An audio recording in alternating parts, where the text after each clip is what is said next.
Hello दोस्तों, स्वागत है आपका स्टडी नासिक चैनल पे। आशा है आप सभी ठीक होंगे। तो आज की क्लास में हम लोग हिंदी व्याकरण से संबंधित कुछ महत्वपूर्ण प्रश्नों को देखेंगे।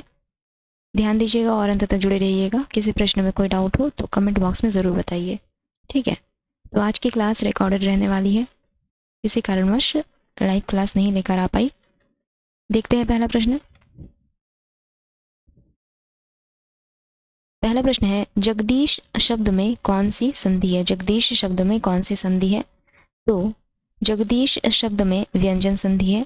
जगदीश शब्द में व्यंजन संधि है। इसका संधि विच्छेद हो जाएगा। जगदीश शब्द का संधि विच्छेद हो जाएगा जगत धन ईश, ठीक है। जगदीश शब्द का संधि विच्छेद जगत धन ईश। आगे बढ़ेंगे। नास्तिक शब्द में कौन सा समास है? नास्तिक शब्द में कौन सा समास है? तो नास्तिक शब्द में आपका हो जाएगा तत्पुरुष समास। नास्तिक शब्द में तत्पुरुष समास है। अगला प्रश्न देखते हैं। अगला प्रश्न है, अनुज शब्द को स्त्रीवाचक बनाने के लिए किस प्रत्यय का प्रयोग किया जाता है? अनुज शब्द को स्त्रीवाचक बनाने के लिए किस प्रत्यय का प्रयोग किया जाता है? तो आ प्रत्यय का प्रयोग किया जाता है। आ प्रत्यय लगाने से क्या हो जाएगा? यह अनुजा, ठीक है, अनुजा। आगे बढ़ेंगे। अगला प्रश्न है, वर्ण वर्ण शब्द का अर्थ नहीं है निम्न में से कौन सा? तो रंग को भी हम लोग वर्ण कहते हैं एक तौर पर, जाति को भी वर्ण कहा जाता है। इसके अलावा अक्षर का एक दूसरा अर्थ भी वर्ण है, ठीक है। परंतु आकाश वर्ण का अर्थ नहीं है। आकाश और वर्ण में कोई मेल नहीं है। आगे बढ़ेंगे। अगला प्रश्न है, दिए गए वाक्य में अशुद्ध भाग का हमें चयन करना है। दिए गए वाक्य में अशुद्ध भाग का हमें चयन करना है। तो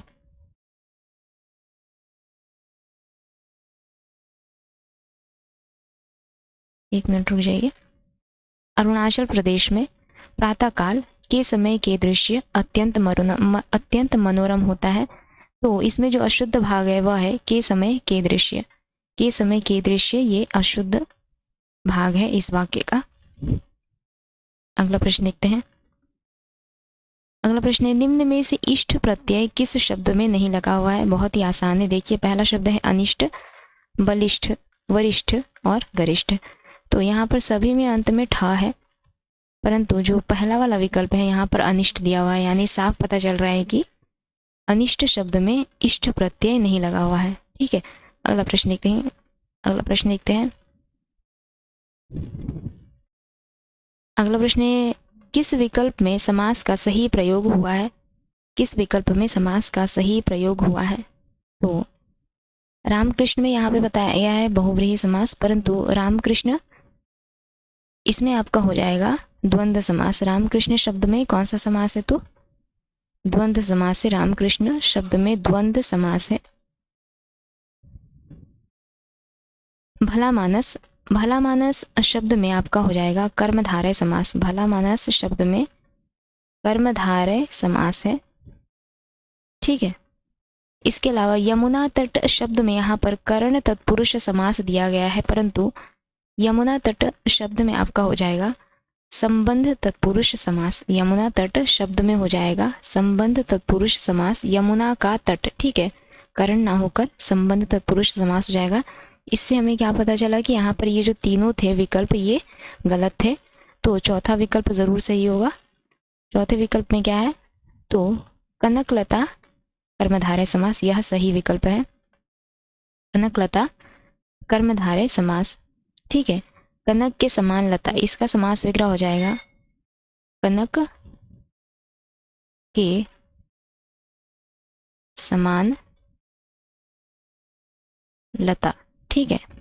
अगला प्रश्न लिखते हैं, निम्न में से कहावत के प्रचलित रूप का हमें चयन करना है। तो इसका जो प्रचलित रूप है वह है नौ नगद न 13 उधार। 9 नगद न 13 उधार। यहाँ पर सभी विकल्प लगभग समान है, परंतु इनमें जो सही विकल्प है, कहावत का जो प्रचलित रूप है वह है 9 नगद न 13 उधार। ठीक है,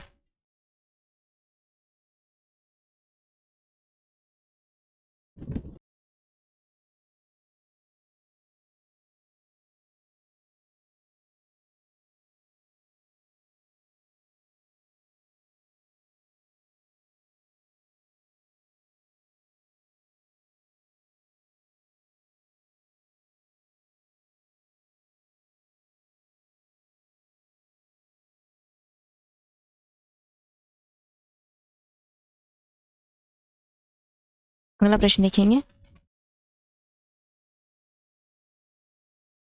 अगला प्रश्न है, भाषा में स्वतः उच्चारित ध्वनियों को निम्न में से किस नाम से जाना जाता है? भाषा में स्वतः उच्चारित ध्वनियों को निम्न में से किस नाम से जाना जाता है? तो स्वर वर्ण के नाम से जाना जाता है। स्वर वर्ण बिना किसी सहायता के उच्चारित होती हैं। ठीक है, स्वर वर्ण बिना किसी सहायता के उच्चारित होने वाली ध्वनियां हैं। आगे बढ़ेंगे। अगला प्रश्न है, अधिकरण तत्पुरुष में पहला पद प्रधान होता है, दूसरा पद प्रधान होता है, दोनों पद प्रधान होता है, या फिर प्रथम और तृतीय पद प्रधान होता है? तो अधिकरण तत्पुरुष में आपका दूसरा पद प्रधान होता है। अधिकरण तत्पुरुष में दूसरा पद प्रधान होता है, तो यह विकल्प आपका सही हो जाएगा यहाँ पर। अगला प्रश्न देखेंगे।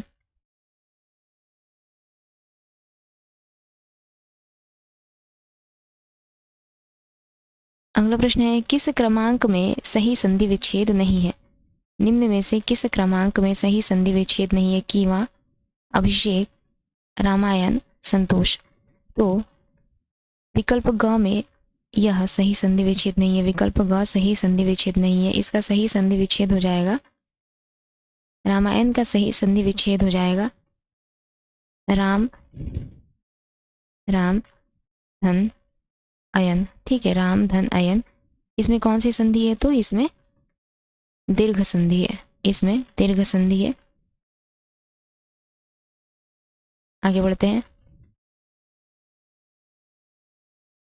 अगला प्रश्न है, जहां धरती आकाश मिलते दिखाई पड़ते हो, वाक्यांश के लिए एक शब्द क्या हो जाएगा? जहां धरती आकाश मिलते दिखाई पड़ते हो, वाक्यांश के लिए एक शब्द क्या हो जाएगा? तो क्षितिज। जहां धरती आकाश मिलते दिखाई पड़ते हो, वाक्यांश के लिए एक शब्द क्षितिज। अगला प्रश्न है, प्रख्यात में उपसर्ग हमें बताना है। प्रख्यात शब्द में उपसर्ग कौन सा है? तो प्रख्यात शब्द में उपसर्ग है प्र। अगला प्रश्न देखेंगे। अगला प्रश्न है, इनमें से कौन सा शब्द उपसर्ग युक्त नहीं है? निम्न में से कौन सा शब्द उपसर्ग से विहीन है, यानी उपसर्ग युक्त नहीं है? तो आहार, विहार, प्रहार, या फिर कहार? तो कहार शब्द में आपका उपसर्ग नहीं है। कहार शब्द में उपसर्ग नहीं है। अगला प्रश्न देखते हैं। जैसे यहाँ पर उपसर्ग हो जाएगा आपका आ, यहाँ है वी, यहाँ है प्र। ठीक है, अगला प्रश्न देखते हैं।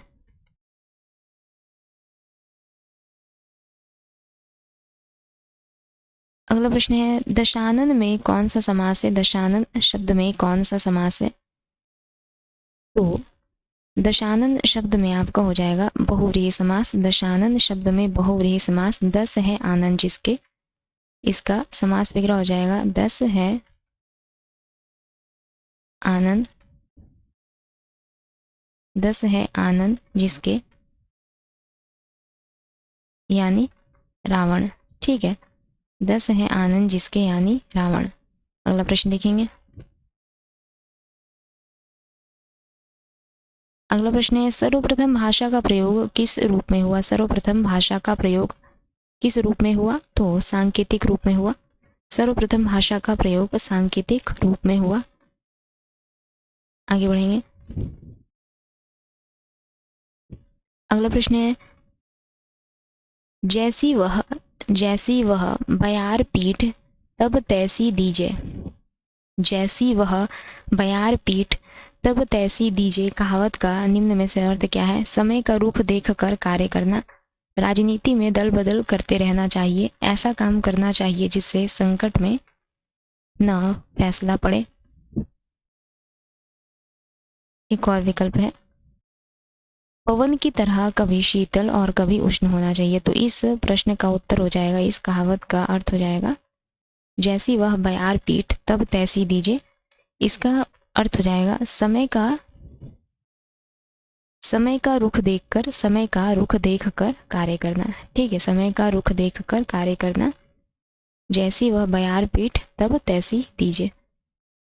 अगला प्रश्न है, निम्नलिखित में से निषेधात्मक वाक्य का चयन करना है हमें। निम्नलिखित में से निषेधात्मक वाक्य का हमें चयन करना है जिनमें निषेध की भावना का पता चले। ठीक है, जिसमें निषेध का भाव हो, तो शायद वह निषेध यानी मना करने का भाव हो, जहां पर न या फिर नहीं इस तरह के शब्द आए। जैसे शायद वह दोबारा यहाँ न आए, वह इस समय आता होगा, आहा ग्राम्य जीवन का क्या कहना, आवृत्ति मधुरई जाएगी। तो यहाँ पर एक ही विकल्प है जिसमें नहीं की मतलब नहीं का एक भाव आ रहा है, तो वह है शायद वह दोबारा यहाँ न आए। अगला प्रश्न देखेंगे। अगला प्रश्न है, बुहारी शब्द में किस प्रत्यय का प्रयोग हुआ है। बुहारी शब्द में किस प्रत्यय का प्रयोग हुआ है। तो बुहारी शब्द में आरी प्रत्यय का प्रयोग हुआ है। बुहारी शब्द में आरी प्रत्यय का प्रयोग हुआ है। अगला प्रश्न है, अंडे का शहजादा का अर्थ क्या हो जाएगा। कहे तो अंडे का शहजादा एक मुहावरा या फिर कहावत जो भी कह सकते हैं। इसका अर्थ क्या हो जाएगा, कमजोर व्यक्ति, चालाक व्यक्ति, अनुभवी व्यक्ति या फिर अनुभवहीन व्यक्ति। तो अंडे का शहजादा का अर्थ है अनुभवहीन व्यक्ति। ठीक है, अंडे का शहजादा का अर्थ हो गया अनुभवहीन व्यक्ति। आगे बढ़ेंगे। अगला प्रश्न है, निम्न में से कौन सा शब्दकोश में सबसे अंत में आता है। निम्न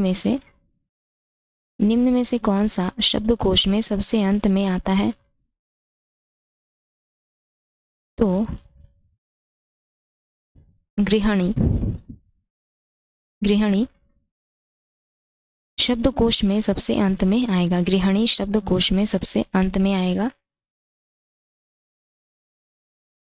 अगला प्रश्न देखेंगे, तन्मय शब्द का संधि विच्छेद क्या हो जाएगा। तन्मय शब्द का संधि विच्छेद क्या हो जाएगा।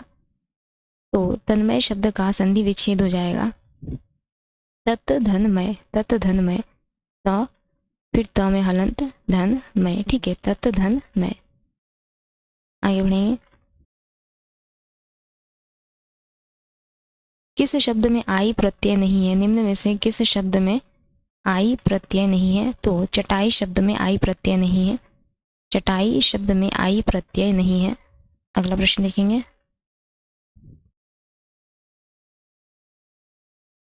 अगला प्रश्न है, प्रत्यय रहित शब्द निम्न में से कौन सा है। प्रत्यय रहित शब्द निम्न में से कौन सा है।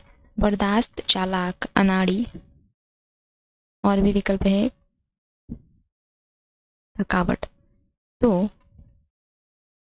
प्रश्न है, प्रत्यय रहित शब्द कौन सा है। तो इसमें प्रत्यय रहित शब्द है बर्दाश्त।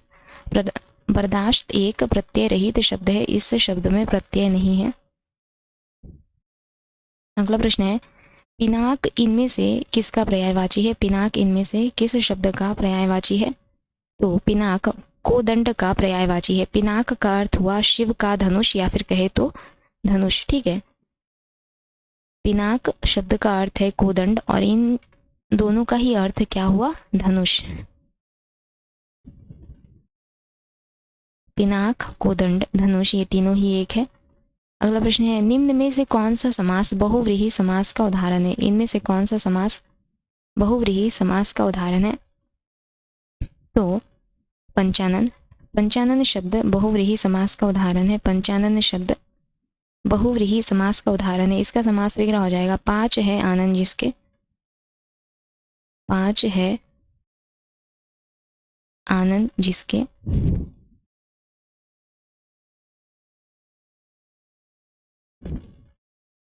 यानी शंकर। ठीक है, पांच है आनंद जिसके यानी शंकर। अगला प्रश्न देखेंगे। अगला प्रश्न है वाह्य प्रयत्न के आधार पर व्यंजन के कितने भेद है। वाह्य प्रयत्न के आधार पर व्यंजन के कितने भेद है? तो दो। वाह्य प्रयत्न के आधार पर व्यंजन के दो भेद है, अल्प प्राण और महाप्राण। वाह्य प्रयत्न के आधार पर व्यंजन के दो भेद है, अल्प प्राण और महाप्राण। आगे बढ़ेंगे।